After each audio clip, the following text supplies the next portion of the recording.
A little while ago, there was this sudden surge in reissues of retro consoles, and of course Sony eventually got on that bandwagon too. The PlayStation Classic set out to reconnect us with the past, and to deliver a shot of nostalgia with some of the most popular titles featured on the original console.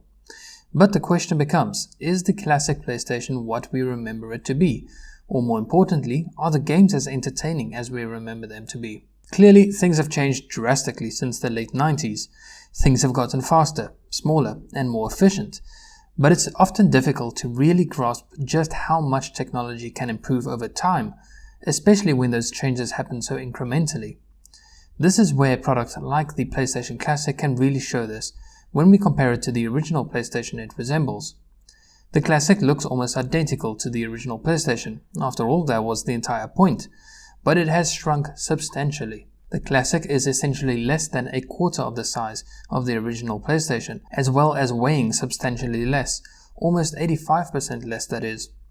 However, none of the images I saw of the Classic online could really prepare me for just how tiny this thing is. The entire length of the device is less than the length of my hand. In fact, it's even slightly less than the length of the controller. Perhaps what really puts the progression of technology into perspective is when we consider what goes on under the hood. Despite its tiny size, the Classic's 1.5 GHz quad-core processor is clocked at a speed which is 45 times that of the processor in the original console, whereas the 1 GB of RAM is 500 times more. Of course, actual storage space was also a whole different matter back then. Since the only way to play games was by inserting a compact disc, there really wasn't any usable storage to be found internally. In fact, in order to save games, you had to insert an external storage card, which had 1 or maybe 2 megabytes of storage at most. The PlayStation Classic obliterates this by featuring a whopping 16 gigabytes of onboard storage, which holds the operating system, the 20 included games, as well as all of the game saves. But anyway, tech specs put aside, the whole point of the Classic is to reconnect you with some of your old favorites in a familiar way. Preloaded are 20 titles including legends such as Tekken 3, Ridge Racer 4, Metal Gear Solid, Grand Theft Auto, Cool Borders 2, and Final Fantasy 7. Unfortunately, we do not get any other classics like Castlevania, Legacy of Kain, Tomb Raider, none of the Crash Bandicoot series, nor one of my personal favorites, Gran Turismo 2. It's a real shame and probably has something to do with licensing agreements or whatnot. All hope is not lost, but we'll get into that in a bit. The interface in terms of the software and hardware are both dead simple to use, albeit different to what you would have been used to with the original PlayStation. The power button is used to power the device on and off, and the reset button allows you to jump directly from within a game to the main launcher interface. There's also the disk eject button, which is basically only used to switch virtual disks. The controller is also connected via a USB connection, as opposed to those really large connectors that were used on the legacy device. Speaking of which, the controller itself seems to be identical to the original, apart from the aforementioned USB connector. However, I must admit that on some of the titles I really did miss the DualShock controllers with the analog control sticks. Playing racing games, for example, is pretty difficult as you don't really have any fine level of control, with just a regular D-pad to control the steering. Over on the software side of the affair, the main launcher where you can view all of the available titles is orientated in a sort of carousel, which you rotate through to whichever game you want to play. Again, it's super simple. Now, of the titles that are available, there are a couple of fun ones, with Tekken 3 being my personal favorite. But there really are just so many other great gaming titles out there which just aren't available here. Thankfully, there is something called Project Eris, which essentially modifies the built-in firmware somewhat, after which a new interface and games can be run from the USB flash drive in the second controller port. Getting it up and running is really simple, and you just have to follow the instructions. I'll leave a link to the relevant page in the description. After having followed all of the steps, you'll be able to load any of the old classics, which makes the PlayStation Classic just so much more fun. Whilst playing a few of my old favorites, two things became abundantly clear to me. First is that games have just come such an enormously long way in terms of graphics.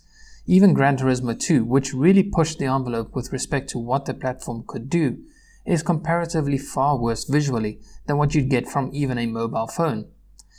The sheer processing power we've been able to realize over the last 2 decades is pretty staggering. Still, I can't help but have a ton of admiration for what the gaming developers were able to do, given just how limited their resources were back then.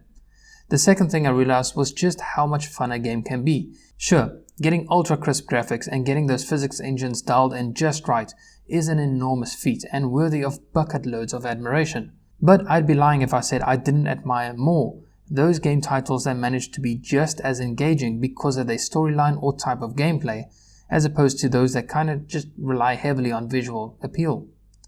I sometimes wonder if older games weren't perhaps better in a sense, because the developers had to invest more time and effort into making the game itself more engaging, rather than just dazzling us with great visuals for a shorter period of time. Whatever the case is, the fact remains that playing some of those older titles can still bring some super sweet enjoyment, and the PlayStation Classic itself allows you to get that fix for a very reasonable price. Now, officially, the Classic came with a retail price of around $100, but it has since then dropped by a fair margin, and you can now easily pick up a new unit online from the likes of Amazon for anywhere between $35 and $50.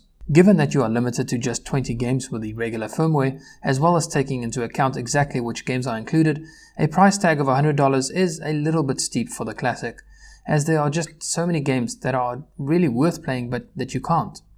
But still, $100 isn't exactly breaking the bank. However, because we are able to use some third-party firmware and thus have access to a huge library of far more enjoyable games, $100 really is pretty reasonable, and at $50 or less, it essentially becomes a no-brainer. But let's also be perfectly honest here. At the end of the day, the PlayStation Classic is just really somewhat of a novelty. After a month or two, it'll probably just end up gathering dust or even just get thrown into the back of the closet and forgotten about. But whatever, that month or two will still be fun nonetheless and will help at least a little bit to alleviate some boredom during the current social conditions. So that's it for this quick little review on the PlayStation Classic. Thank you so much for watching. That's all from me for now, and I'll catch you in the next one. Cheers.